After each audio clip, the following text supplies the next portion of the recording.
All right, I think so. This is part two, crypto and real estate investing. I think I had the camera the wrong way because the other video looked like it upside down. So I think we left off at it's really easy to finance. And so, guys, what I'm saying is, and I think I was talking to I sent a message to this guy called Angry MGTOW, and I was telling him that when you have 40K, he was saying he made around 40K in crypto, close to 80. And I'm a real estate broker, and I also have a real estate investment startup called Daicho, and we're working on some big hotels in Jamaica. I mean, these are like $8 million luxury hotel, and the problem we ran into was just like, these old school investors, they're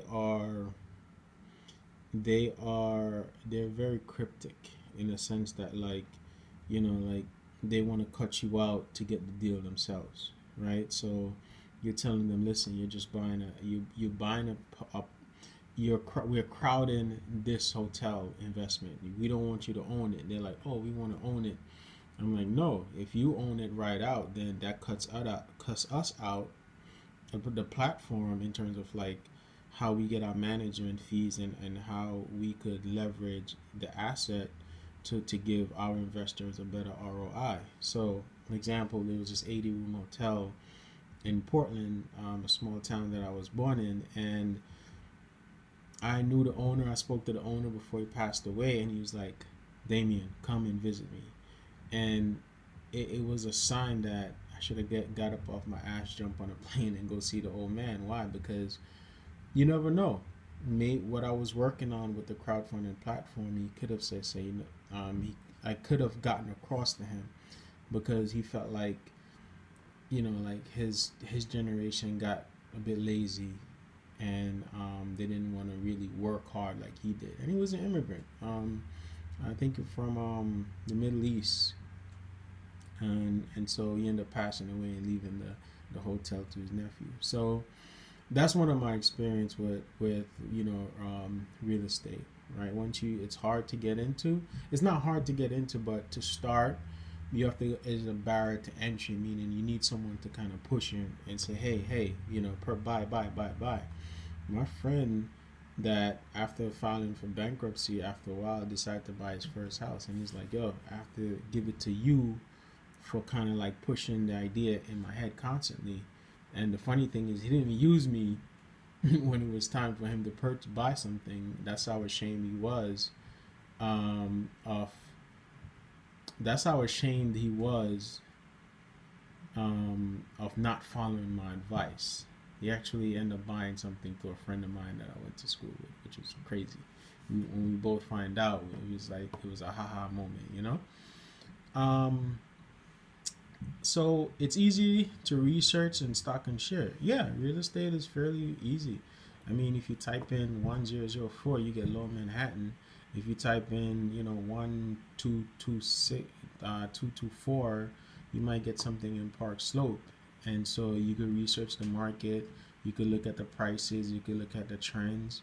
You could look at what people are buying. Look what people are selling. And then, all you have to do is just look at your down payment after that. So it's easy to get started. You just have to have the capital. Now, number one is really kind of gay, because it's like it's safe. I don't know why I came up with that, but it's really a safe form of investment. Like, I've owned stocks in Shake Shack, and Shake Shack IPO was going up to like $80, and I thought it was gonna go over that, and then it dropped down to 60, and all the gains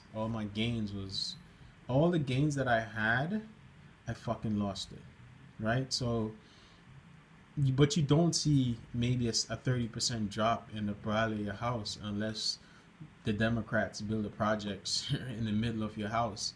That's the only time you don't see a value, and by the time you see that coming, you already have a for sale sign up, right?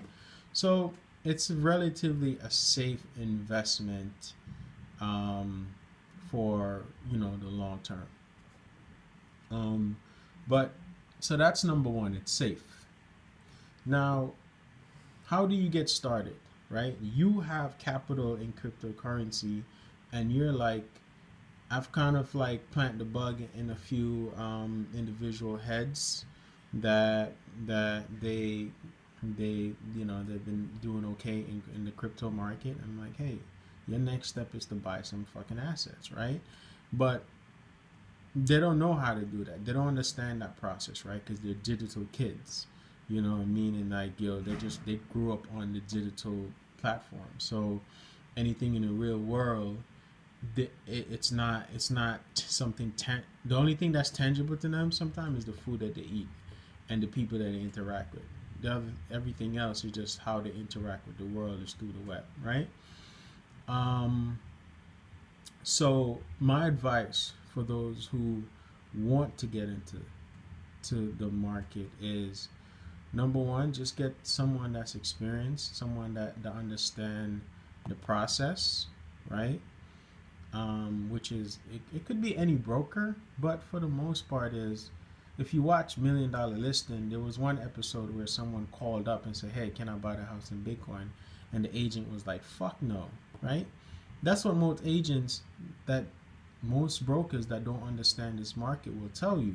How do you convert your wealth that you created through investing in the crypto market and translate that into real world asset? So number one would be liquidate your holdings. Liquidate your holdings and turn it into cash. Once you turn that cash into, once you turn the holdings into cash, you now have, you now have a down payment. Now, there's a lot of young guys in here, right? So you can't buy an house with W-2 forms because, number one, a lot of you are probably not paying taxes on on your gains in crypto, right? So you're not filing taxes yet. So what you have to do is just you have to go from an investor standpoint of view, and you are an investor. So you have to look at, talk to someone like me, right? Hello at Daicho. That's the real estate platform. I'll leave the link below. I live in New York City, so I could tell you, what's the best place to buy in New York City, right? I'm also in New York State and Chicago. Those are my like favorite market, even though I have something in Cleveland, some real estate. Um, it's so the best way, right, is liquidate liquidate your asset, turn it into cash, and then talk to someone in the real world. Hey, I would like to buy something, and then within maybe 2 to 3 months, based on your time slot, you turn that down payment into cash, and then it's in cash, you're able to, you see something you like, you're able to make a down payment, lock it in, and then the finance